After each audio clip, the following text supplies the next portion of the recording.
Assalamualaikum warahmatullahi wabarakatuh. Perkenalkan, nama saya Selvi Damayanti, semester 6A Fakultas Agama Islam Universitas Islam Syekh Yusuf. Di sini saya akan menjawab pertanyaan-pertanyaan dari UTS mata pelajaran Filsafat Modern. Yang pertama yaitu pertanyaannya, bagaimana latar belakang terbentuknya filsafat di negara Indonesia. Nah, filsafat Indonesia itu merupakan sebutan umum tradisi kefilsafatan masyarakat di Indonesia. Istilah filsafat di Indonesia sendiri berasal dari sebuah buku yang ditulis oleh M. Nasruddin, yaitu seorang guru besar Universitas Indonesia dalam bidang filsafat. Sejak saat itulah istilah filsafat Indonesia menjadi populer dan dapat memahami para penulis setelahnya. Para pengkaji filsafat Indonesia memberikan definisi istilah filsafat Indonesia dengan beragam penjelasan, karena M. Nasruddin sendiri tidak pernah memberikan penjelasan mengenai adanya buku filsafat ini. Dia hanya menjelaskan bahwa filsafat Indonesia itu adalah bukan filsafat Barat maupun Timur. Semuanya terlihat dari konsep-konsep dan praktik-praktik asli dari mufakat, pantun-pantun, Pancasila hukum, gotong royong, dan kekeluargaan. Nah, sehingga tokoh-tokoh filsafat ini memberikan penjelasan sebagai berikut. Yang pertama yaitu filsafat Indonesia menurut Sunanto, yaitu sebagai kekayaan budaya bangsa kita sendiri yang terkandung di dalam kebudayaan sendiri. Yang kedua yaitu menurut Parmono, filsafat Indonesia sebagai pemikiran-pemikiran yang tersimpul di dalam adat istiadat serta kebudayaan daerah. Yang ketiga yaitu Sumarjo, mengatakan filsafat Indonesia sebagai pemikiran primordial atau pola pikir dasar yang menstruktur seluruh bangunan karya budaya. Nah, dari semua tokoh-tokoh filsafat Indonesia di atas memahami filsafat itu sebagai bagian kebudayaan, artinya tidak ada bedanya kajian budaya dan antropologi. Oleh karena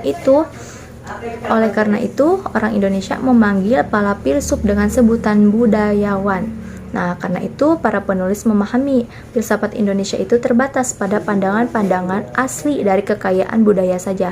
Nah, di Indonesia terdapat 7 madhab yang berkembang dalam pemikiran madhab. Pertanyaan yang kedua yaitu sebutkan ciri-ciri pemikiran filsafat Barat pada abad pertengahan.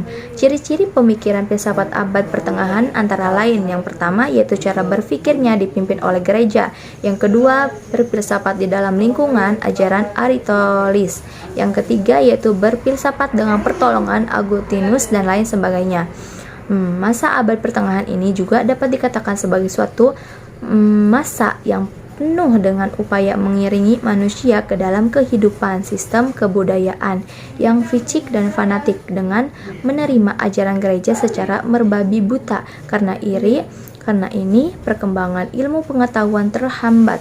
Masa ini penuh dengan domisi gereja yang tujuannya untuk membimbing umat ke arah hidup yang soleh. Namun di sisi lain, domisili gereja ini tanpa memikirkan martabat kebebasan manusia yang mempunyai perasaan, pikiran, keinginan, dan cita-cita yang untuk menentukan masa depannya sendiri.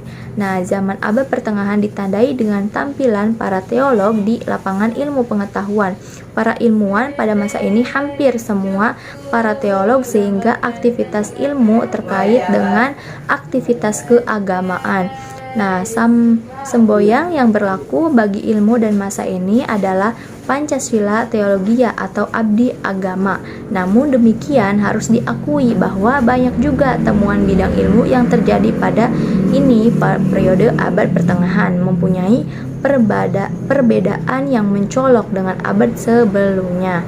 Nah, perbedaan itu terutama terletak pada dominasi agama, timbulnya agama Kristen yang diajarkan oleh Nabi Isa Al-Masih pada permulaan abad Masehi membawa perubahan besar terhadap kepercayaan keagamaan. Agama Kristen menjadi problem kefilsafatan karena mengajarkan bahwa wahyu Tuhanlah yang merupakan kebenaran yang sejati.